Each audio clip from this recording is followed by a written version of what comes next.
আল্লামা ইব্রাহিম আলাইহিস সালামকে যখন এইভাবে পরীক্ষা নিতে লাগলেন, ওই সময় ইব্রাহিম সাল্লাম দেরি করলেন না, সকালে উঠে বাচ্চাকে রেডি করে নিয়ে রওনা দিয়ে দিলেন। কোথায় যাচ্ছে? মিনাতে যাচ্ছে। কি জন্য যাচ্ছে? আল্লাহকে খুশি করার জন্য।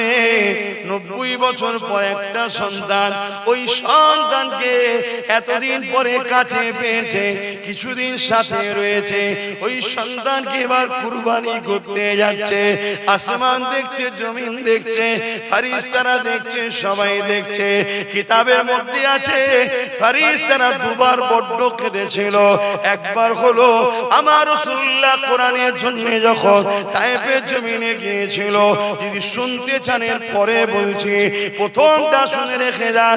প্রথমবার হলো ইব্রাহিম আলাইহিস সালাম যখন বিসমিল্লাহ বলে ধারালো তরোয়াল নিয়ে চাঁদের থেকেও সুন্দর ওই ফুটফুটে বাচ্চাটাকে আল্লাহর প্রেমে জবাই করতে শুরু করেছে।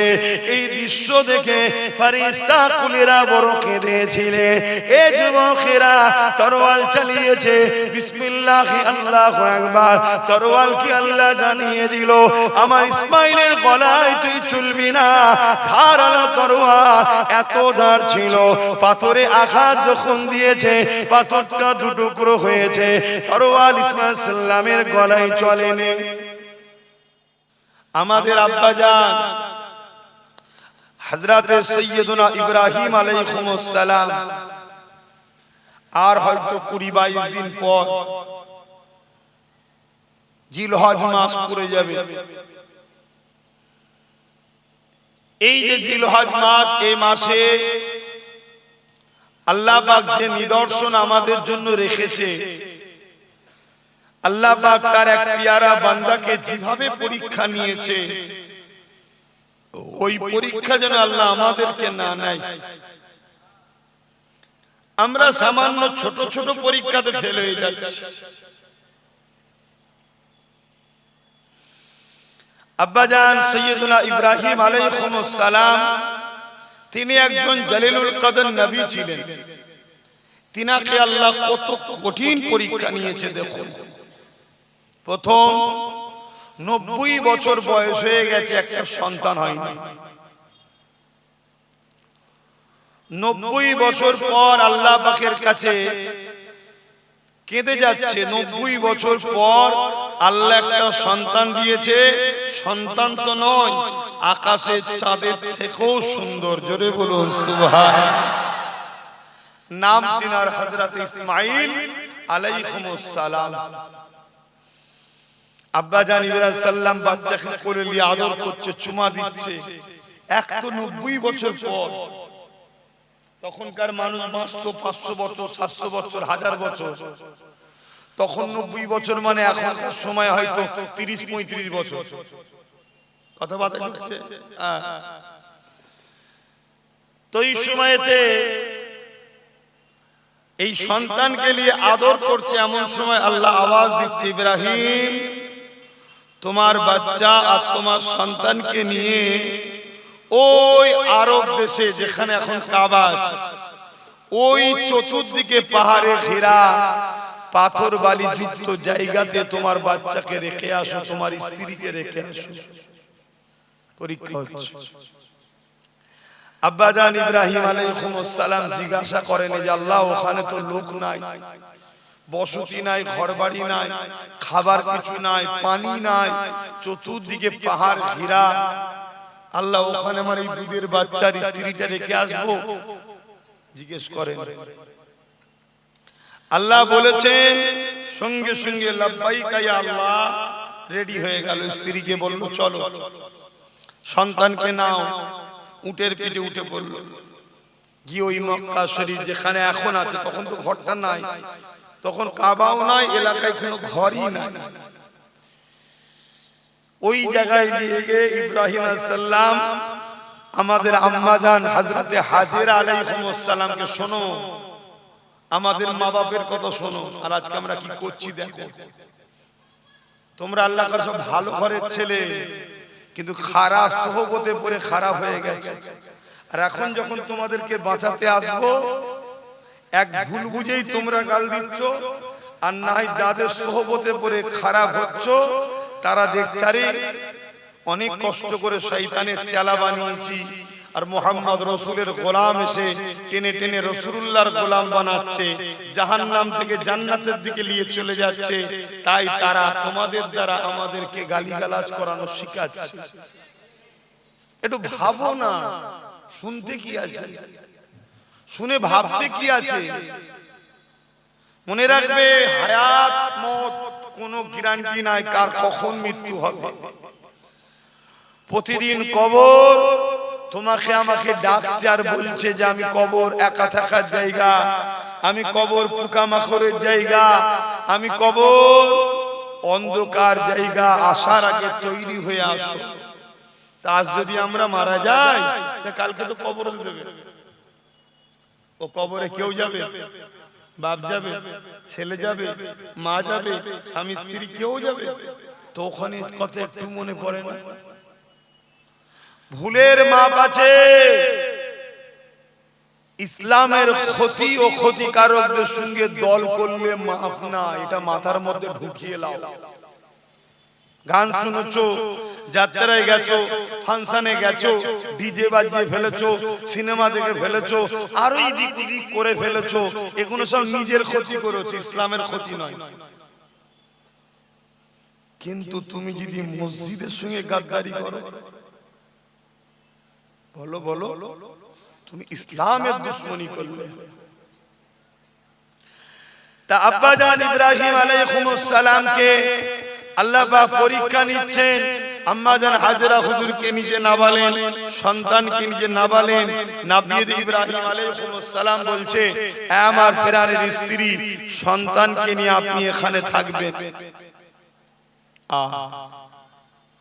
আম্মাজান হাজরা হুজুর জিজ্ঞাসা করলেন,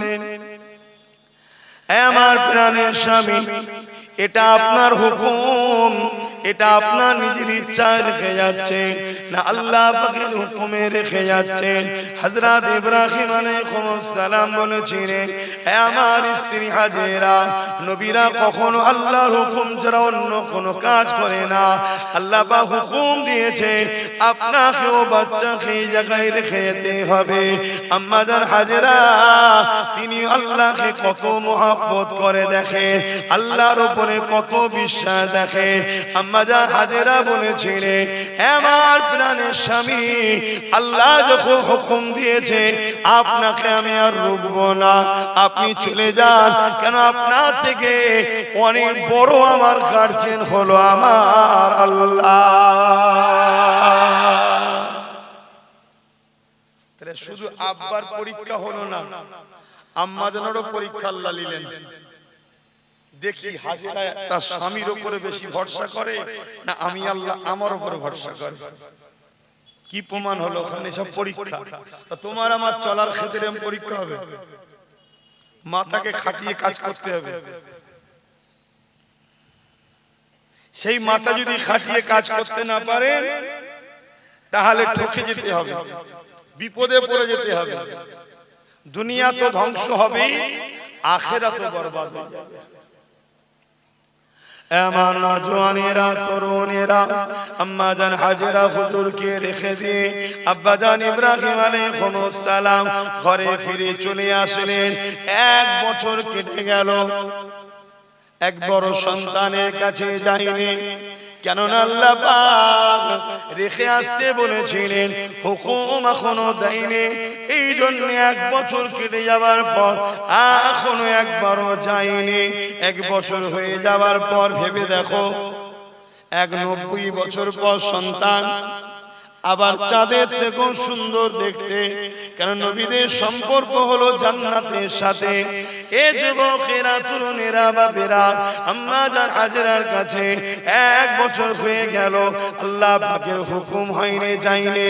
আল্লাহ পাক হুকুম করে দিলেন, এই ইব্রাহিম, সন্তানের মায়া কি তোমার দিল থেকে চলে গেল? সন্তানের কথা কি মনে পড়ে না? আব্বাজান ইব্রাহিম সাল্লাম বলতে লেগেছে, আল্লাহ পাক সন্তানের কাছে তো অবশ্যই যাব, সন্তানের মায়া তো অন্তরে রয়েছে, তবে সন্তানের থেকে, স্ত্রীর থেকে থেকে আপনাকে আমি বেশি ভালোবাসি। আপনি হুকুম করেন না, এজন্য আমি যাই।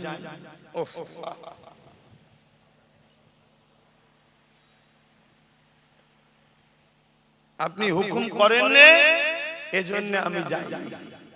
দেখেন এত হ্যালোজিন এই গরমের সময় পুরো গায়ে পড়ছে, এটা আরো কষ্ট হবে, কিন্তু সরিয়ে দিলেও তো মানুষ দেখতে পাবে না, এগুলো একটু দূর থেকে দিতে হয়।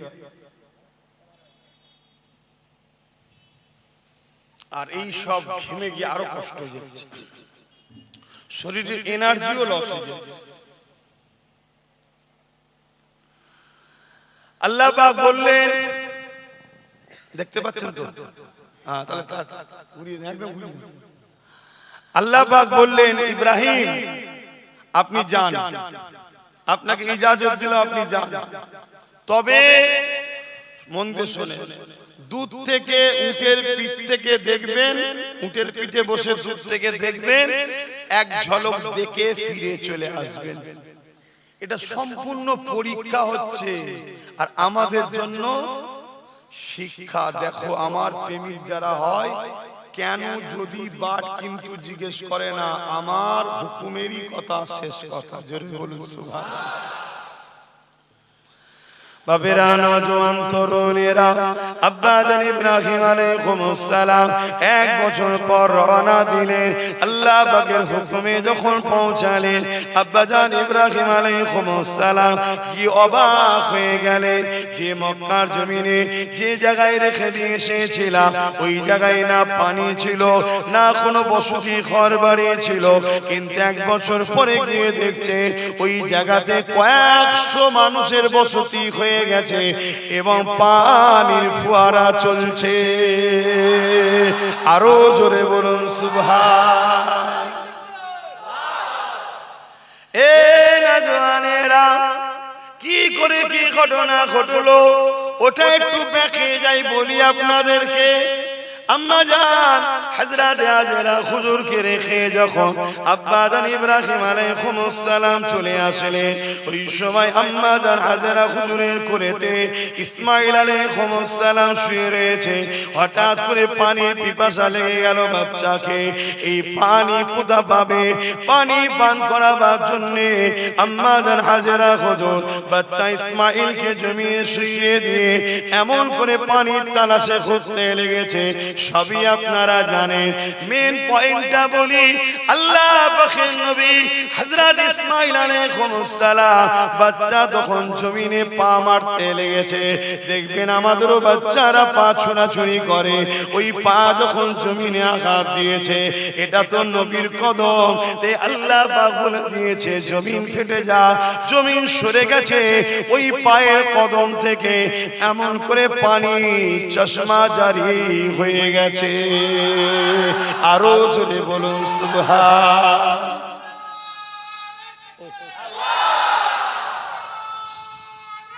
আল্লাহ। আম্মা জান হাজেরা হুজুর এসে দেখছেন বাচ্চার পায়ের গিরালি থেকে পানি উঠছে, তাড়াতাড়ি করে বাচ্চাকে কোলে নিয়েছে। যেই কোলে নিয়েছে, এবার ওই পানি এলাকা দখল করছে, হু করে পাড় ভেঙে যাচ্ছে, বড় হয়ে যাচ্ছে। তখন আম্মা জান বললেন জমজম, তার মানে থাম থাম। সেই জন্য আমরা বলি জমজমের পানি। জোরে বলুন সুবহানাল্লাহ। এবারে এই বসতিটা কোথা থেকে এলো? পানিটা তো বুঝতে পারলাম। তখন মক্কা মদিনার জমিনে ওই একদল লোক গৃহপালিত পশুদের নিয়ে যাযাবার হিসাবে এখানে ওখানে ঘুরে বেড়াতো। অসুবিধা হচ্ছে না তো ভাই? একটু সময় দেন, দুটো কথা বলি। এসেছি যখন তো বেশি সময় লব না। তো এই গৃহপালিত পশু নিয়ে একটা কাফেলা, একটা গোত্র, তার সর্দার ছিল, সবাই মিলে ওই এক জায়গা থেকে আরেক জায়গা ঘুরে বেড়াতো। তো ওই কাফেলার পানি সংকট দেখা দিয়েছে। তো পানির খোঁজে বেরিয়েছে, দূর থেকে দেখছে পাখি উঠানামা করছে। জানবেন যেখানে পানি থাকে পাখি উঠানামা করবে। ওইটা দেখে ওই কাফেলা সর্দার ওই দিকে রওনা দিয়েছে। এসে দেখছি আম্মা জান হযরত হাজেরা ইসমাইল হুজুরকে কোলে করে নিয়ে বসে রয়েছে। এই অবামন জায়গাতে চতুর্দিকে পাহাড় ঘেরা, কোনো ঘর নাই, বাড়ি নাই, একটা রমণী আর চাঁদের থেকেও সুন্দর একটা বাচ্চাকে কোলে নিয়ে বসে আছে। ওই কাফেলা সর্দার বুঝতে পেরে গেছে এখানে অলৌকিক কিছু রহস্য রয়েছে। তাই সে নিজে না গিয়ে এসে তিনি তিনার কন্যাকে বললেন, মা তুমি যাও ওই রমণীর কাছে গিয়ে বলো যে আমরা এই রকম পানির সংকটে পড়েছি, যদি তিনি অর্ডার দেয় পানিটা তবে নেবে। অনেক বড় কথা, ওই কাফেলার সর্দারের কন্যা গিয়ে আম্মাজান হাজেরাকে এমন করে ইজাজত চাইলো, মা আমরা কি পানি নিতে পারি, আমরা বড় পিপাসায় রয়েছে। আম্মাজান হাজেরা ইজাজত দিলে পানি নিয়ে চলে আসলো। কাফেলার সর্দার যখনই এক ঢোক পানি পান করেছে তখনই কিন্তু সে বুঝতে পেরে গেছে এ পানি দুনিয়ার কোনো পানি নয়, এ পানিরও কোনো রহস্য রয়েছে। তাই ইজাজত আবার নিতে পাঠালে যে আমরা কিছুদিন এই জায়গাতে থাকতে চাই, যদি আম্মা ইজাজত দেয় এখানে তাবু গাড়বো, এখানে আমরা কিছুদিন থাকতে চাই। এই যে সিস্টেমটা হচ্ছে সবকিছু কার ইশারায় হচ্ছে? কেন আম্মা স্বামীর থেকে বেশি ভরসা আল্লাহর উপরে করেছে। এবারে আল্লাহ তার বান্দির হিফাজত নেবে না ছেড়ে দেবে? আই দেখেন, আর আমরা এখন আল্লাহর থেকে বেশি ভরসা বললেই তো খারাপ হয়ে যাবে। কি কথা খারাপ লাগলো? সব বুঝতে পারছেন? এজন্য দেখুন যাদের উপরে ভরসা করছি তারাই আমাদের নাম কেটে কেটে বাদ দিয়ে দিচ্ছে। অন্য কেউ করে না, তারাই করেছে। আল্লাহ কেটে বাদ দিচ্ছে নাকি? না, হুজুর কেটে বাদ দিয়ে দিয়েছে। দেখুন তাদের হাতেই পাওয়ার, তারা দুজনে মিলে হ্যালো দুজনে মিলে সেটিং করেছে। এখন আমার কিছু ভাই আবার এই কথা শুনে বলবে শুরু হয়ে গেল, তো শুরু হয়ে গেল। এখন কিছু শুরু হয়নি, একটু পরে শুরু হবে। এই তো সবে একটু ধরা, একটু পরে একটু বাবা মায়ের কথা একটু বলে নি। বাপ মা ছেলেরা বসে আছে, একটু বাপ মার কথা শুনি। এখন তোমার অনেকে নতুন মা তৈরি করে নিচ্ছে। হায় হায়, পীরের ঘরের ছেলে গালে চুনকালি লাগা। হ্যাঁ, তোর বাপ দাদুর জুতোইরা বয়ে বেড়ায়, তোর বাপ দাদু তোর আব্বারও জুতোইরা এখনো বয়, ঠিক না বে ঠিক? তোর গালে চুনকালি, তুই অন্য জুতো চাটতে গেছিস?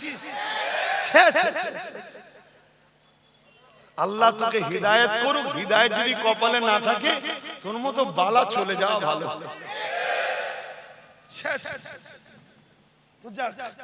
আল্লাহ হিদায়াত করুক, যদি কপালে না থাকে আল্লাহ কাটা পরিষ্কার করে দিক, আমিন। আসেন বাপের আলোচনার দিকে যাই। আম্মা জান হাজেরা ইজাজত দিয়ে দিলেন, ওই কাফেলা ওখানে রয়ে গেল।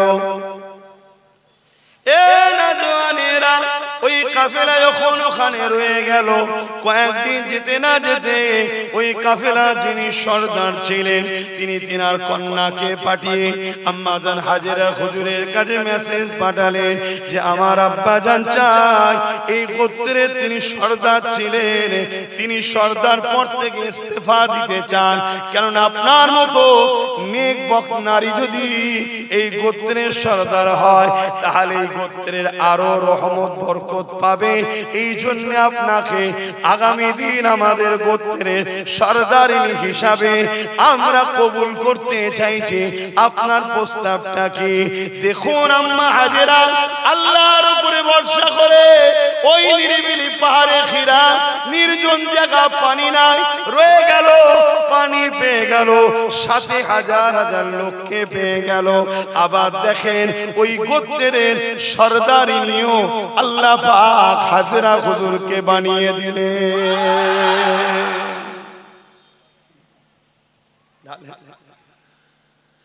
সব হাসবুনাল্লাহ ওয়া নি'মাল ওয়াকিল, নি'মাল মাওলা ওয়া নি'মান নাসির। আল্লাহ কোরআনে বলছে যে আমার উপরে ভরসা রাখে, শুনছো আমার ভাইরা, যে আমার উপরে ভরসা রাখে আমি আল্লাহই তার জন্য যথেষ্ট। জোরে বলুন সুবহানাল্লাহ।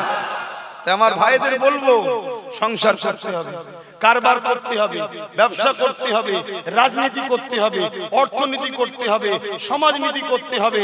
অনেক ভাইরা বলে আব্বাস সিদ্দিকী জলসা এসে রাজনীতির কথা বলে, আমি স্বীকার করছি, আমি বলি। কেন বলি? আমার ইসলামের রাজনীতির অধ্যায় আছে না? না। তাহলে ধর্মনীতির কথা বলবো আমি, সমাজনীতির কথা বলবো আমি, অপরিবার নীতির কথা বলবো আমি, বিজনেস নীতির কথা বলবো আমি, রাজনীতির কথাও শিখাবো আমি। কেন? আমার ইসলাম এই শিক্ষা দিয়েছে। ইসলামে শুধু ধর্মনীতি নাই, ইসলামে সমাজনীতি আছে, পরিবার নীতি আছে, রাষ্ট্রনীতি আছে, এডুকেশন নীতি আছে, রাজনীতি আছে, বিজনেস নীতি আছে।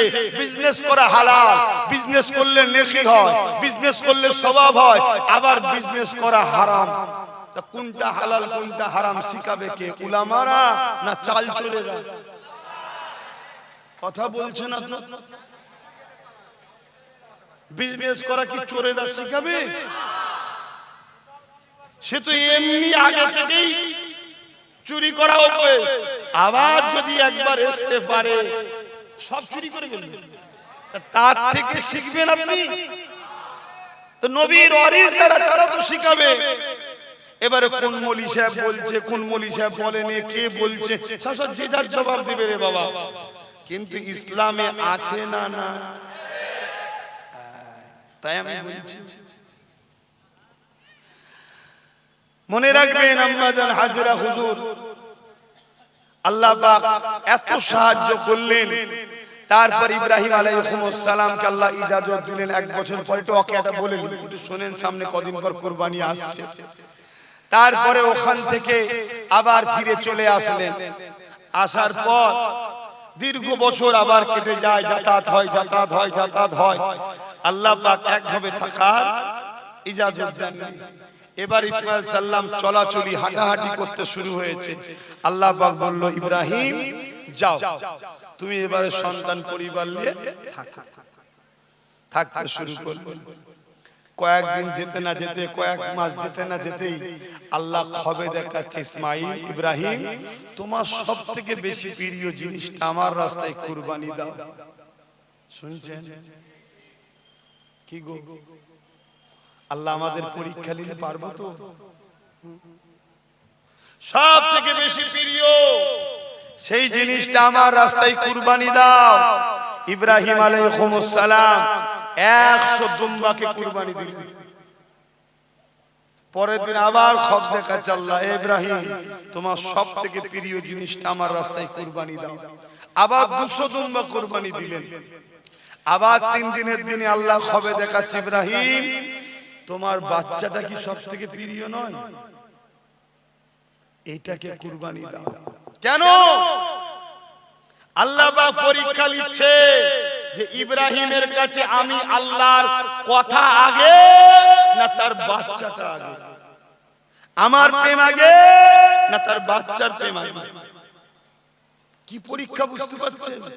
আমাদেরকে যদি এরকম লাগতে হবে, বলুন, আমাদের ছোটখাটো আমাদের সব মুসলমানদের কিছু ঝাঁট দিয়া পদ আছে না?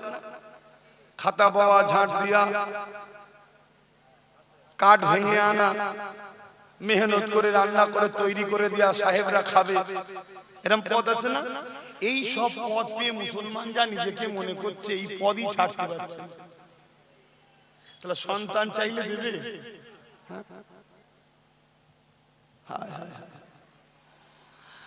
আল্লাহ ইব্রাহিম আলাইহিস সালামকে যখন এইভাবে পরীক্ষা নিতে লাগলেন, ওই সময় ইব্রাহিম সাল্লাম দেরি করলেন না। সকালে উঠে বাচ্চাকে রেডি করে নিয়ে রওনা দিয়ে দিলেন। কোথায় যাচ্ছে? মিনাতে যাচ্ছে। কি জন্য যাচ্ছে? আল্লাহকে খুশি করার জন্য। 90 বছর পর একটা সন্তান, ওই সন্তানকে এতদিন পরে কাছে পেয়েছে, কিছুদিন সাথে রয়েছে, ওই সন্তানকে এবার কুরবানি করতে যাচ্ছে।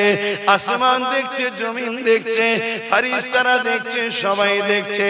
কিতাবের মধ্যে আছে ফেরেশতারা দুবার বড্ড কেঁদেছিল। একবার হলো আমার রাসূলুল্লাহ কোরআনের জন্য যখন তায়েফের জমিনে গিয়েছিল। যদি শুনতে চান এর পরে বলছি, প্রথমটা শুনে রেখে যান। প্রথমবার হলো ইব্রাহিম আলাইহিস সালাম যখন বিসমিল্লাহ বলে ধারালো তরোয়াল নিয়ে চাঁদের থেকেও সুন্দর ওই ফুটফুটে বাচ্চাটাকে আল্লাহর প্রেমে জবাই করতে শুরু করেছে। এই দৃশ্য দেখে ফেরেশতা কুলেরা বড় কেঁদেছিলে। এ যুবকেরা তরোয়াল চালিয়েছে, বিসমিল্লাহ আল্লাহু আকবার। তরোয়াল কি আল্লাহ জানিয়ে দিল, আমার ইসমাইলের গলায় তুই চলবি না। ধারালো তরোয়াল, এত ধার ছিল। পাথরে আঘাত যখন দিয়েছে, পাথরটা দুটুকরো হয়েছে। তরোয়াল ইসমাইল সাল্লামের গলায় চলেনি। আল্লাহর হুকুম ছাড়া গাছের পাতা লড়তে পারে? তরোয়ালের ক্ষমতা আছে নাকি? এই ঈমান আছে তোমাদের নাকি? এটাই তো ঈমান, একেই তো বলা হয় মুসলমান।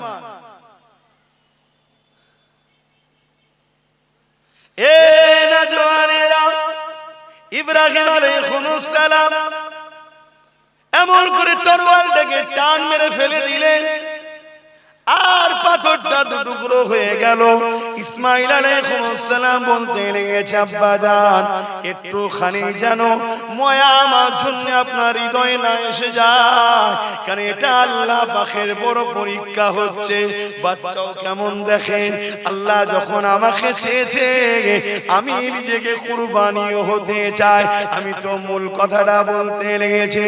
ওই সময় ইসমাইল সাল্লাম বলতে লেগেছে, আব্বা আপনার হাত কি কেঁপে যাচ্ছে? না বাবা, হাত কাঁপে না। এক কাজ করেন, চোখে কাপড়টা বেঁধে নেন, তাহলে ময়া হবে না। বাচ্চার উপরে কোনো মুখের দিকে তাকাতে গিয়ে ময়া না লেগে যায়। চোখে কাপড়টা বেঁধে নিয়ে বিসমিল্লাহ আল্লাহু আকবার বলে তরবারিটা যখনই চালিয়েছে, আমরাও যখন গ্রামে কুরবানি করি, পশু জবাই করি, দেখবেন এমন করে ফিসকিরিতে রক্ত বাহির হয়, একটা আওয়াজও হয়, হাতে খুন ভরে যায়। ইব্রাহিম আলাইহিস সালাম বুঝতে পেরে গেছে জবাই হয়ে গেছে, রক্ত হাতে লেগে গেছে, আওয়াজ হয়ে গেছে। আর এমন করে আসমানের দিকে মুখটা তুলে চোখের পট্টিখানা খুলে জবান দিয়ে বলতে লেগেছে, আল্লাহ আমি ইব্রাহিমের দিলে আমার বাচ্চা থেকে আপনার প্রেম অনেক বেশি রয়েছে। আরো জোরে বলুন সুবহান।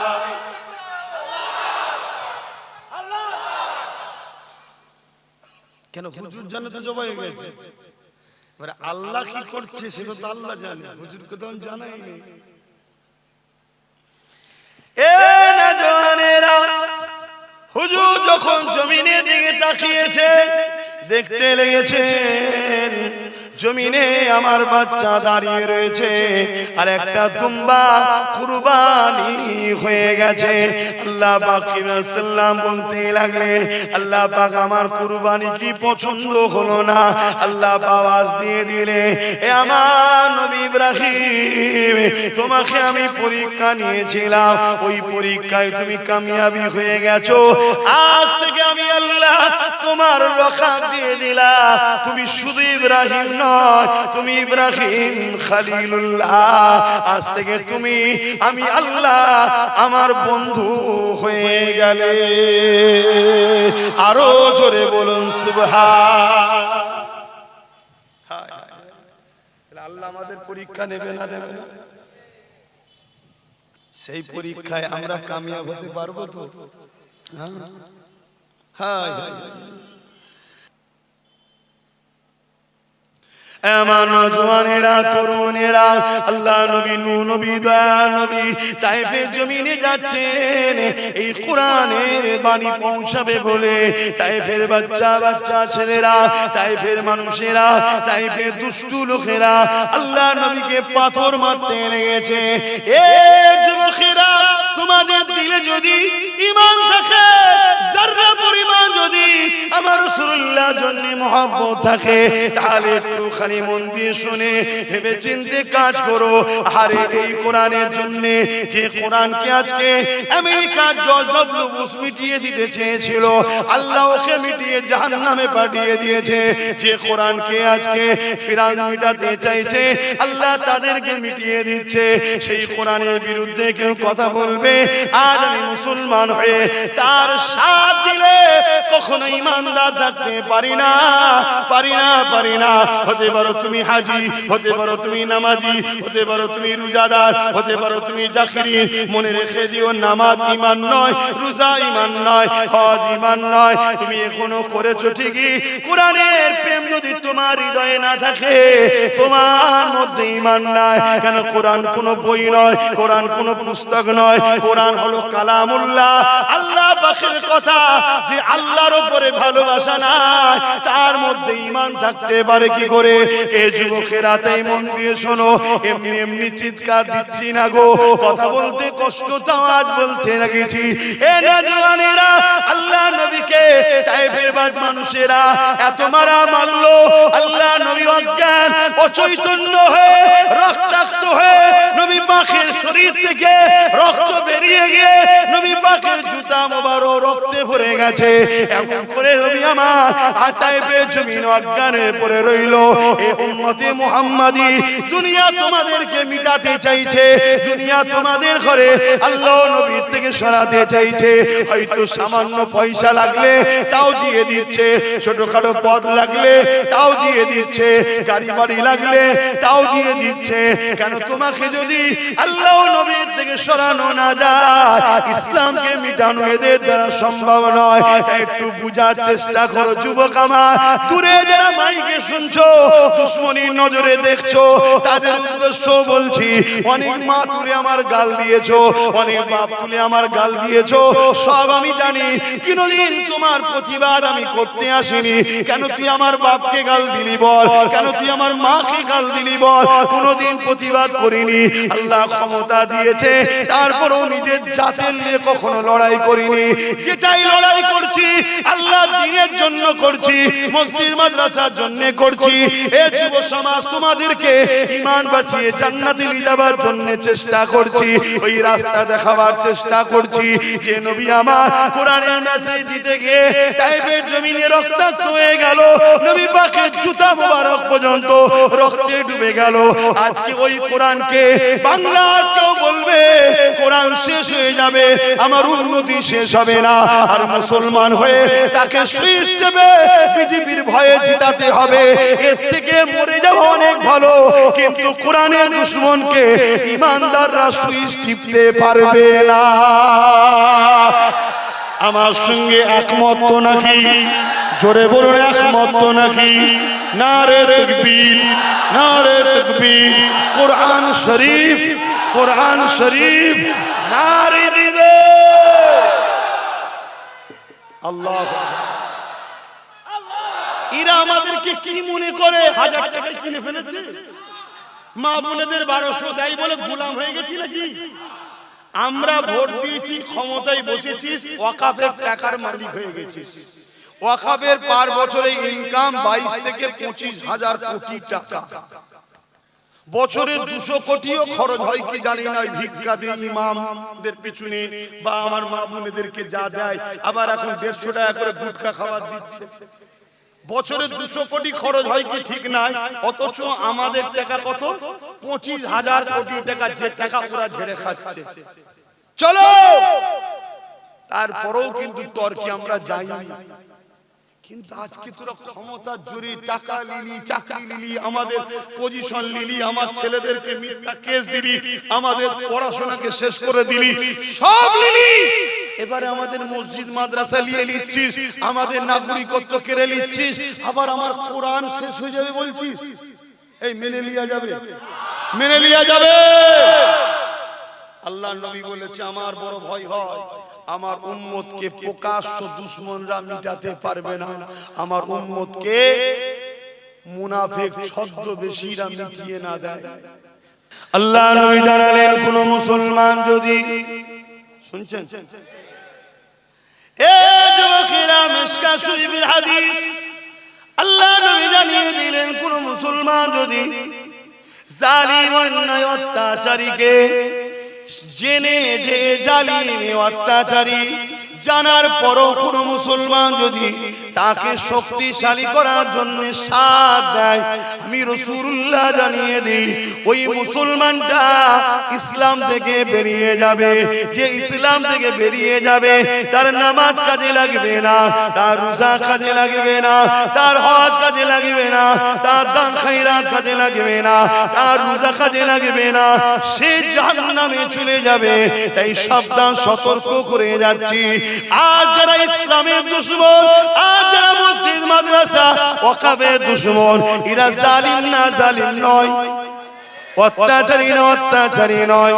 এদেরকে চিনার পরও কোন মুসলমান যদি এদেরকে শক্তিশালী করার জন্য এদেরকে ভোট দেয়, সাপোর্ট করে, এই মুসলমানটা ইসলাম থেকে বেরিয়ে যাবে। এই কথা কিন্তু অনেক আগে থেকে বলে আসছে, আজ একবার স্মরণ করিয়ে দিলাম। এ যুবকেরা, তরুণেরা, বাপেরা, হ্যাঁ দুনিয়াদারি করতে হবে, হ্যাঁ কারবার করতে হবে, হ্যাঁ ব্যবসা করতে হবে, হ্যাঁ সমাজনীতি, অর্থনীতি, ধর্মনীতি, রাজনীতি, পরিবার নীতি সবটা করতে হবে। কিন্তু ধর্ম করতে গিয়ে আল্লাহর বিরোধী যদি হয়ে যায়, ওই ধর্ম তোমার জন্য নয়। সংসার করতে গিয়ে আল্লাহ নবীর দুশমন যদি হয়ে যায়, ওই সংসার তোমার জন্য নয়।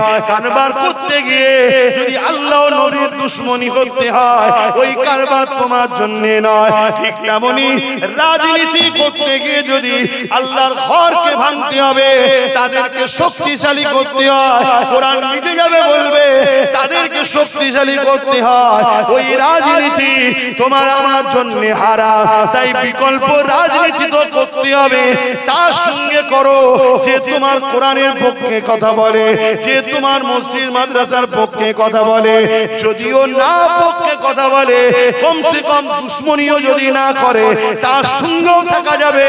কেন, গণতান্ত্রিক দেশ সবাই রয়েছে, কিন্তু যে বিরোধী করবে সে মুসলমান হোক, পীরের বেটা হোক, তার সঙ্গে কোনোদিন রাজনীতি করা হালাল হবে না, হারাম হবে। এটা শিখাবো না, কিন্তু শিখাতে গেলেই তো অনেকের গায়ে লাগছে। তা গায়ে লাগছে বলে কি ইসলামের হয়ে বলা বন্ধ হয়ে যাবে? আরে ইসলামের হয়ে বলতে গিয়ে তো কোরআনের হয়ে বলতে গিয়ে আবু জেহেলের গায়েও লেগেছিল। সাহাবা হুজুররা বলা বন্ধ করে দিয়েছিল। ইসলামের হয়ে বলতে গিয়ে ওলিয়া উলিয়াদের যখন বলেছিল, তৎকালীন সময় জালিম অত্যাচারীদের গায়ে লেগেছিল, ওলিয়া উলিয়ারা বন্ধ করে দিয়েছে। হকের পক্ষে দাবি করবে, তোমার উপর তো জুলুম হবে, এটাই তো পরীক্ষা তোমার। হ্যাঁ, হঠাৎ করে কেউ বলবে সব থেকে বড় দুশ্মন হব, আন্দোলন বন্ধ করে ঘরে ঢুকে গেছিলে, এখন বুঝতে পারছি টিকিটটা সেটিং হয়েছিল।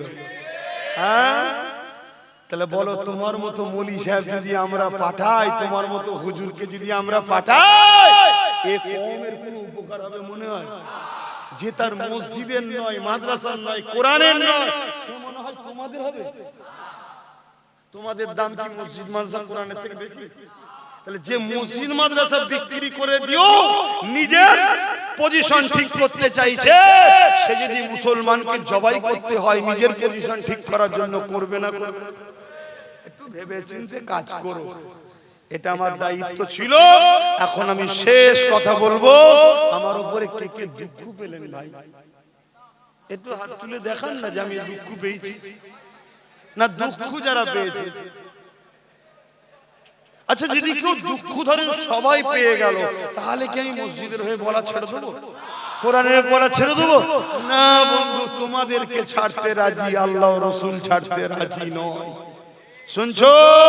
তাহলে তোমরাও বলো, হুজুর যদি আল্লাহ রাসূলের দুশমন হয়ে যায়, কোরআনের দুশমন হয়ে যায়, মসজিদের দুশমন হয়ে যায়, মুফতি যদি কোরআন রাসূলের মসজিদের দুশমন হয়, তোমরা কোরআন রাসূল মসজিদের পক্ষে থাকবে না, মুফতিকে ছাড়বে। মুফতিকে ছাড়তে হয় ছেড়ে দেবো, পীরজাদা ছাড়তে হয় ছেড়ে দেবো, আল্লাহর কোরআন নবীর দ্বীন আমরা ছাড়বো না। ঠিক না বেঠি? হাতের পাঁচটা গোল সমান নয়। আল্লাহ কারে দাদা পীরের অনেক আওলাদ আছে যারা আল্লাহর ওলি নবী দেখেছে, তাদের সঙ্গে থাকবে। ঠিক না বেটি? হ্যাঁ,